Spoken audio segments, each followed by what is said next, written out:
Bonjour! Aujourd'hui, je vous propose un exercice de dégustation bien utile pour apprendre à se reconnecter à ses sensations alimentaires.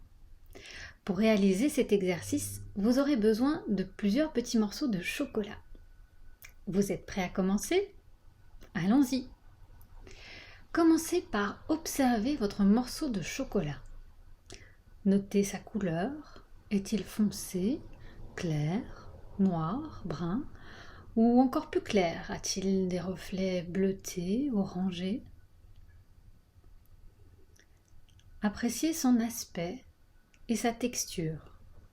Est-il brillant, lisse, rugueux ou bien présente-t-il des motifs? Y a-t-il des reliefs créés par d'autres ingrédients comme des noisettes, des amandes, du caramel? Sa forme est-elle carrée, régulière, irrégulière? Prenez bien le temps de l'observer.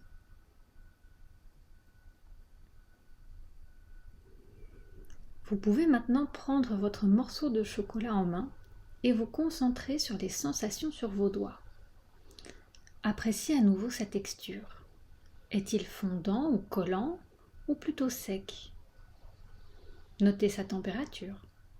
Est-il froid, chaud, à température ambiante? C'est au tour maintenant de votre odorat. Quelles sont les odeurs et les arômes que vous pouvez détecter? Y a-t-il des notes de brûlé, de torréfié, de fruits rouges, de café, de biscuits ou de brioche, de noix ou de noisettes, de vanille, de cannelle, de poivre? Prenez le temps de sentir votre morceau de chocolat. À quoi les odeurs vous font-elles penser? Vous allez dans quelques instants pouvoir mettre votre chocolat en bouche. Avec quelle main avez-vous l'habitude de porter la nourriture à votre bouche? Je vous invite à changer de main. Fermez les yeux et laissez votre chocolat en bouche sans le mâcher. Que ressentez-vous? Est-ce que cela fait revenir des émotions, des souvenirs? Faites bouger le morceau de chocolat dans votre bouche. Sentez le contact avec vos joues, votre palais, vos dents. Quelles sont vos sensations? Est-ce doux, velouté, pâteux, granuleux, fondant ou collant? Connectez-vous bien à toutes les sensations et à vos émotions et laissez fondre complètement votre morceau de chocolat.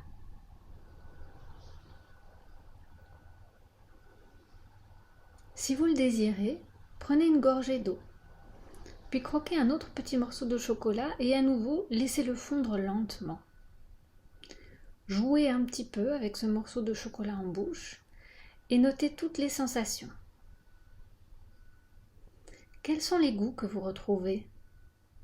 Votre chocolat est-il sucré? Y a-t-il des notes salées, acides, amères? Quelles sont les intensités de ces sensations?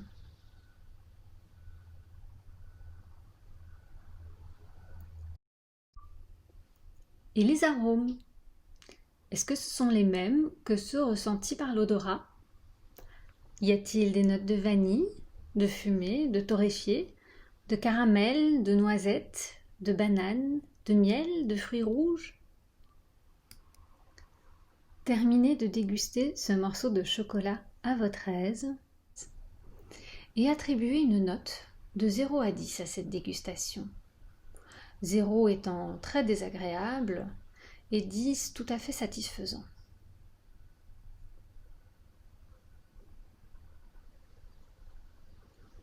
Nous allons maintenant faire une dernière expérience.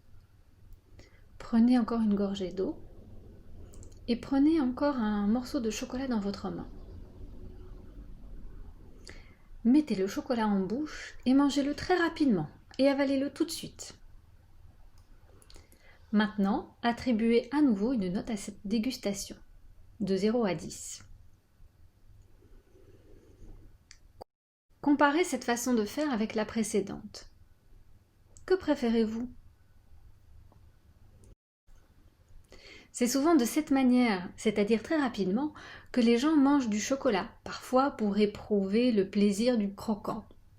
Mais cela pousse à manger de plus grandes quantités avant de pouvoir être satisfait. Prenez bien le temps de découvrir quelles sont vos préférences. Sous quelle forme préférez-vous le chocolat?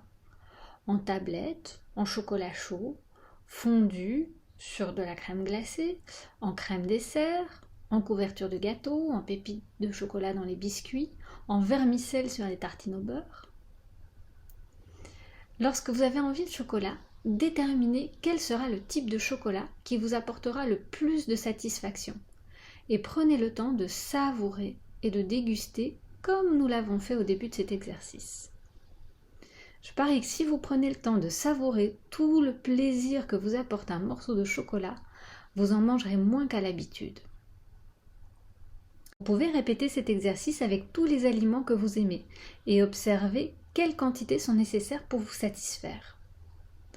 En dégustant les aliments de cette façon, vous pourrez probablement vous contenter de petites quantités et il vous sera plus facile de détecter à quel moment vous arrêtez. J'espère que cet exercice vous a plu et si vous souhaitez davantage d'informations sur la diététique et les comportements alimentaires, je vous invite à me suivre et à vous abonner à mes réseaux sociaux et à ma newsletter via mon site web. À très bientôt!